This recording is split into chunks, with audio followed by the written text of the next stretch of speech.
ये जिराफ पूरी तरह टूट चुका था। उसके पीछे से शेरों का एक झुंड उसके पैरों को बुरी तरह काट चुका था और यहाँ तक कि उसकी पीठ पर भी एक शेर चढ़ा हुआ था।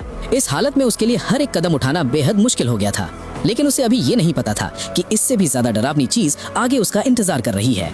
शेरों के निशाने पर आने से पहले ये प्यासा जिराफ नीचे झुककर पानी पी रहा था, लेकिन ठीक उसी समय शेरों ने उसे देख लिया।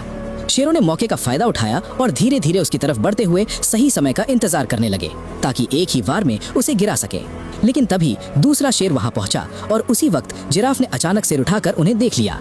वो डर गया और तुरंत भागने लगा, लेकिन शेर इस मौके को छोड़ना नहीं चाहते थे और तुरंत उसके पीछे दौड़ पड़े।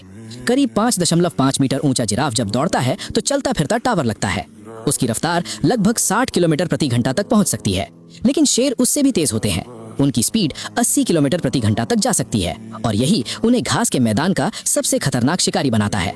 उन्होंने पहले ही उसके बचने के सारे रास्ते बंद कर दिए थे।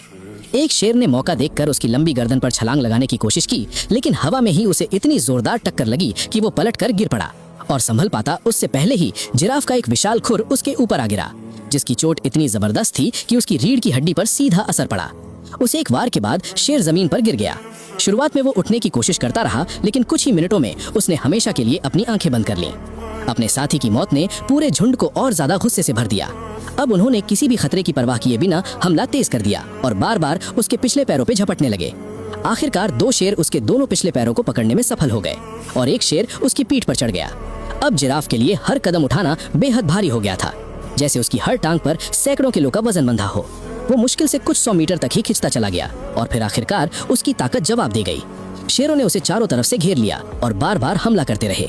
उनके लिए हर बार सफल होना जरूरी नहीं था, असली मकसद था उसे पूरी तरह थका देना।